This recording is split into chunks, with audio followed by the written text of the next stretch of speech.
And we're back, guys! First reading roundup of 2025.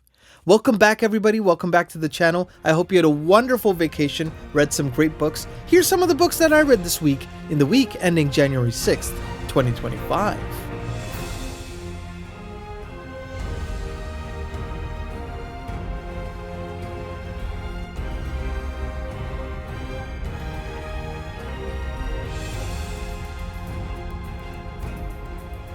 Hey everyone, welcome back to the channel. I'm Nikhil with Shelf-Esteem. I'm a composer, now also booktuber. You can find my music in The Wheel of Time Season 2, His Dark Materials Season 3, and the newly released psychological horror film, Dead Whisper. So, I always love doing these reading roundups because it's a chance to connect with you all, talk about the books that I read, find out about what you read. We always trade recommendations, and we always get stuff to put on our ever long and ever-growing TBRs. So if you like this kind of video, please like and subscribe, and now on to the books. So, had a fantastic reading week this first week, in no small part due to you wonderful people, because we started 4 readalongs on the channel. 4! Incredible time so far. We've been reading Malazan, Book of the Fallen. That's the 10 very big books by Steven Erikson that we're kind of going to be going through this year and then part of next year. And really excited to talk about that stuff. We are also doing a read-along of The Wars of Light and Shadow by Janny Wurts. So we're doing one of those every other month. And we are doing The Bound and the Broken by Ryan Cahill.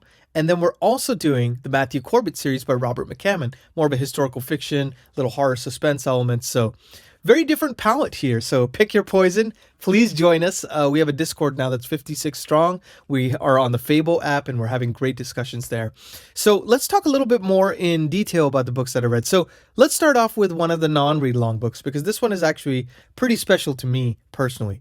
I had started reading this particular book. I had been in contact with AR Witham, Andy. Wonderful guy, and he kindly sent me a copy of The Crimes of Rooker Flynn. So I had read maybe a few pages of this before Wind and Truth came out, and then everything kind of got put on the back burner. But I really liked what I read. It got off to kind of a roaring start. And so I want to kind of read the back here in case you don't know about it, and then talk a little bit about the book. But it says, "The Locke Institute has only 3 rules. Obey your betters, gather at sunrise, be inside by sundown. But some men can't be told what to do. Rooker Flynn is a rebellious, hot-tempered pirate who never met a rule he didn't break. He wants his freedom, and he will stop at nothing to get it. But the headmistress is determined to crush Rooker's spirit. She will use bounty hunters, giant poisonous spiders, and an arsenal of dark secrets to keep her pupils in line. Good thing Rooker knows one student who is smarter than all the rest put together, a kid genius who knows strange mysteries that are not of this world. Working together, Rooker's bravado and the kid's brains might be enough to outwit their captor and stage a daring escape, or die trying." So it's got a little bit of a heist. It's got some pretty dark, gritty elements for being an adventure kind of fantasy novel. It's got giant spiders, as you can see from the cover. So what did I think about it? I gotta say, I got a chance to kind of really start this in earnest this week, and I finished it in like 2-3 days. So that should tell you how fast this book reads and how immersed I was in it. So the book starts off, in literally the first page, the first sentence, I think, if I remember correctly, this family's father dies, and everybody's celebrating because the father was like an abusive bastard, So that gives you a sense of the tone of the book and kind of what you're getting yourself into. And there's almost a series of, there's a story that begins the novel, then it suddenly pivots to a couple of different POVs, and you feel like, how are these connected? You start to find out the connections later on in the novel, and there's just kind of a sense of grand scope in it. The world of Keymark that these characters find themselves in is both surreal, but almost like a fever dream, like a bad dream in a way. And there's kind of a prison break story in this. There is, Blackjack, the legend of Blackjack, and kind of living up to that legend. Is it this person? Is that just a mistake, kind of mistaken identity? There's really interesting, there's like pirates in it. So it's really a mishmash. And what it reminded me of a lot was of Stephen King's The Talisman or The Dark Tower. Now, that is, huge praise upon this book. Those books are, of course, different. They're their own thing, and this one is its own thing. But I just mean more the surrealistic bad dream elements that these characters finds themselves in, and this kind of sense of grand adventure that's like, there's a sense of almost grand scope, but then this dark, gritty contrast to it. So I really like that aspect of it. I would say, like, at the beginning, I didn't know where the story was going to go because, as I mentioned, it kind of jumps different POVs. And so that was the only thing I was like, oh, it took about maybe 50 pages for me to personally, like, really get into it. But once I was into the end. And by 50 pages, I mean, right, I read that like in a day, and then I read the rest of the book in the next day. So that gives you an idea of what I felt about this. And this is actually book one, I think, of the Locke trilogy. So book two, The Trials of Rooker Flynn, is coming out. The sequel is coming out January 31st, I believe. So I'm going to leave a link for both of these. So if you want to check them out, you can go ahead and check them out in the links in the description, as I always do with all these books. But I just want people to read good books, and I think this is one of them. I think you'll really like it if you like this kind of thing. So Andy, thank you so much for sending this to me and introducing me to your world. And I'm really looking forward to checking out the sequel, my man. So thank you. The next book I have started to read, and I'm not quite sure exactly what the page count is because I'm reading on my Kindle. And I find, kind of pro tip here, if you're reading Malazan Book of the Fallen, the Kindle is a really good way to experience it because the Kindle that I have is the Kindle Scribe, so it's much bigger. And trying to read that instead of a mass market paperback, it is such a much more pleasurable experience, I feel. And I'm just more sucked into it. And I think I mentioned to you all, I had read this maybe in 2021, right around Mike's Book Reviews was doing a read along on his channel. And at the time, I got to say, 3/4 of this, I didn't know what was going on. There was a couple little things I still remember from it, but it almost felt like a fresh read because at that time, I'd only been reading fantasy for about a year. I'd read The Wheel of Time. I'd read a couple of the Dresden File books. That was about it. So I was very new to that. And I was also kind of getting back into reading. So, to say this is ambitious is an understatement, right? And so I definitely felt a little bit more lost. Now, this time reading it, I feel like I'm understanding everything. And luckily, we have a Discord channel and the FABLE app, where on the FABLE app, there's a chapter-by-chapter breakdown where people discuss each chapter as they read it. On the Discord, they're kind of section by section. They're called books in each book. So each book has like a book 1, book 2, book 3, book 4.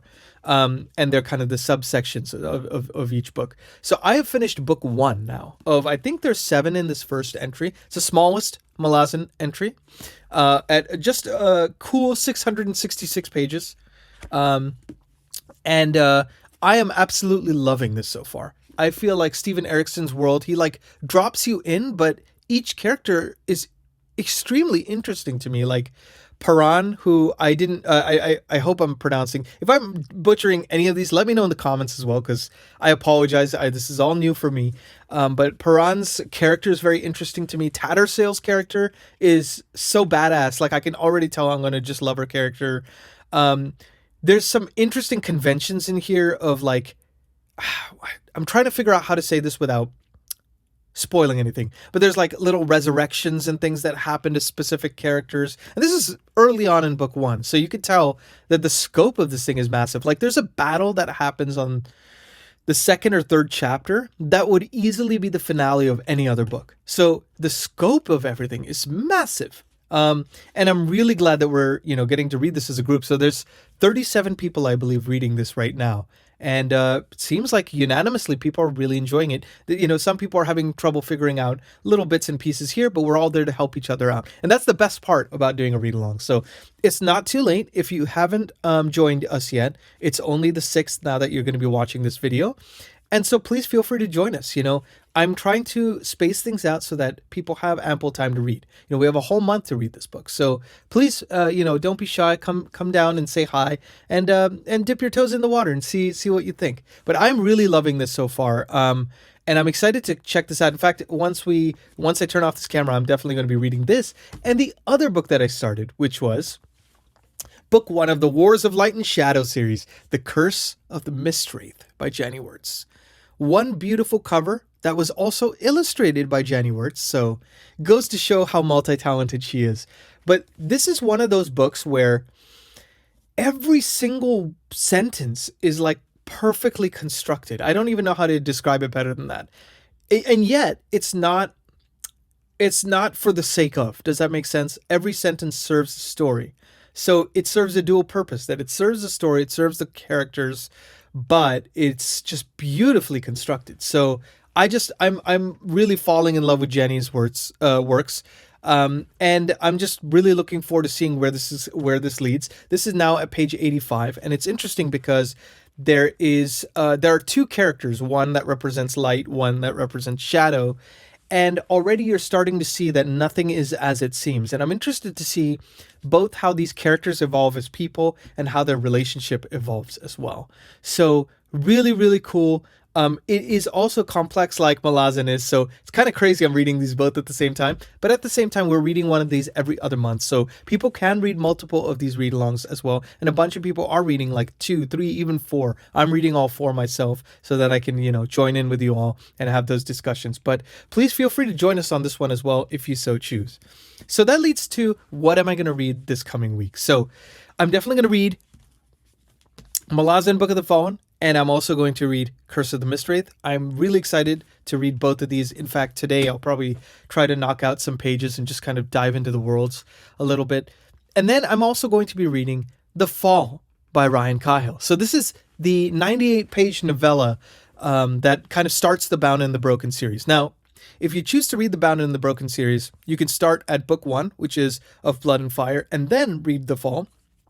Or you could start The Fall first if you want to kind of jump into the deep end and then get a slow burn in Of Blood and Fire. So we decided to do that because, as you can tell from our other read-alongs, we're excited to jump into the deep end whenever we can. So I'm really looking forward to checking that out and seeing more about this wonderful series I've been hearing so much about. I'm really been excited about it. It's classic Dragon Rider fantasy that's doing its own thing. And even Mike from Mike's Book Reviews has talked about how the third book of War and Ruin, I believe it's called, is like 1,300 pages or something like that. It's massive. And he says it's, on par with Storm of Swords by George R.R. Martin, which is arguably one of the greatest fantasy books of all time. So that is enough for me to say I need to read that. So really looking forward to that. And The Fall is at least a nice little snack between meals so that I can kind of get a chance to dive into the world, but also not, kill myself in the process.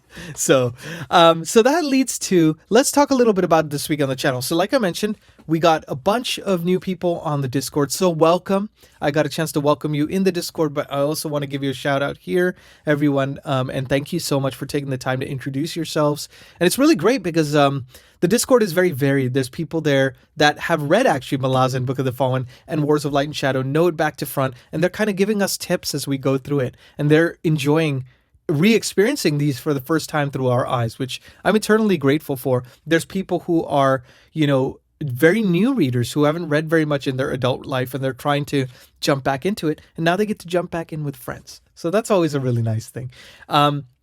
FABLE app is going strong. Like I said, we had 37 people reading the Malazan Book of the Fallen. We have right now 17 reading Mistwraith with us. So very exciting times all around. We are at 942 subscribers now, so inching along. Took a little bit of a dip in December. And, these things ebb and flow. At the end of the day, my greatest joy and goal of this channel has been to create a community. Get to talk to authors, get to talk to booktubers, get to talk to book lovers and trade recommendations. And it seems like the community is as strong as ever with this Discord channel and everything. If you see anybody who would like a channel like this, who wants to be involved in a read-along, feel free to, share it with them. It always helps. Like every little bit helps, whether it's a sub or a share or a like or a comment. Anything helps, kind of spread the word. I just want to create a community here. So besides those 4 read-alongs, let's talk a little bit about the kind of channel schedule for this coming week. So this is the reading roundup that I do every Mondays. Now on Wednesday, I'm going to do the long-belated 2024 tier list, where I rank every book that I read in 2024, which was 50 books, I believe, if I remember correctly. And I'm going to rank them on a tier list. So that's going to be the last 2024 content to wrap up the year. And I've been wanting to do that, and I kind of missed a boat on this past Friday because I had a music release, which I'll talk about in the music segment, which I always like to do at the end of the video. But I'm really excited to kind of talk about those books and chat with you all in the comments, as I always do. And then the other video I want to do is the long-awaited Adaptation News Episode 4. So, like I've mentioned before, I'm a composer for film, television, gaming, and I specialize in book adaptations. I do a lot in the adaptation space. So I'm also constantly pitching on adaptations. I'm reading books that are going to be adapted. I'm meeting with production and things like that. So I do have both knowledge on how the production process works, and then also not insider information, but not necessarily publicly widely known information that is publicly available. Does that make sense? So I can kind of give extra context, and I can hopefully give extra news that you don't really hear too much about. See where things are in the pipeline. I have this IMDb Pro subscription, so I can always see where things are in the kind of production pipeline as well. So keep a lookout for that on Friday. So let's talk a little bit about the music front. So a bunch of things happened this week in the music front. The first and foremost thing I gotta say is the reason why I had to move my 2024 tier list video to this week is because I finally, after years of planning, initiated releasing my first single that is going to be part of an interconnected series of EPs that are musically and thematically and lyrically connected. And it's about searching inward, basically, to find the answers we seek in life. The first song is called My Year. Came out January 3rd, so it came out on Friday. It's been getting great reception. It got on some Spotify playlists already. And it's been really wonderful because I started off as a songwriter before I moved into composing. And I did that for a number of years. And then I switched to composing. And I always envisioned bringing the two worlds together. And on this particular song, I got to record a 20-piece string section in Budapest. I played guitar on it, piano, I sang, played bass. Got a chance to do a little bit of everything on it and produced it. And then I worked with a vocal producer and a mixing and mastering engineer and, wrapped it all up. And then I released it. And the next single is going to come out in, I think, end of February or early March. So I'll keep you all posted about that, but I'm so excited. So if you want to support the channel, another way you can do so is to click the link below. And it has kind of populated links to various streaming platforms where you could check out the single if you so choose. Really always helps. If you want to save it to your playlist, if you like it, always helps as well. So that was the first thing. The second thing is I am almost wrapped with the music for The Conduit. This is a short film, proof of concept for a feature that I composed the music for, but I'm also producing as a film producer with this production company that I started with the people who worked on Dead Whisper, which is a film I scored last year. So very excited about that. And waiting for some final round of notes, and then I'll be able to wrap that up. Very excited to show you the score hopefully soon. And then the third thing is I'm working on the Idan trilogy theme. So I'm very excited about that. That's the fantasy series that I've been talking about ad nauseum on this channel because I'm just in love with it and I think everyone should read it. It's this trilogy by Philip Chase, talks about the Holy War, talks about the concept of religion, philosophy, and how it could be used to misguide people, how even people who are doing the wrong things think they may be doing the right things or they're doing it for the right reasons. What is it, what is considered morally justified? Very interesting topics he explores. Transcendental fantasy, he calls it, and doing a music theme for that. So grateful to Philip for having me on board and just working through some ideas now. And I'll keep you all posted as that all progresses. But I would love to know from you all, what did you read this week? What was your kind of favorite thing that happened to you this week? How was your holiday, everybody? Did you have a good holiday? Did you get to celebrate New Year's in any special way? Leave it in the comments. Please let me know. I always love having a dialogue with you. That's my favorite part of this channel. Join us in the Discord. Join the Readalongs. And in fact, you're going to see a video here that talks a little bit about the Readalongs in depth. That's the kickoff video that I did on January 1st. So if you missed that, you can check that out as well. I'm Nick Hill with Shelf-Esteem. Be good to yourselves. Be good to each other. Have a wonderful second week of 2025, everybody. Looking forward to seeing you on Wednesday with a new video. Take care.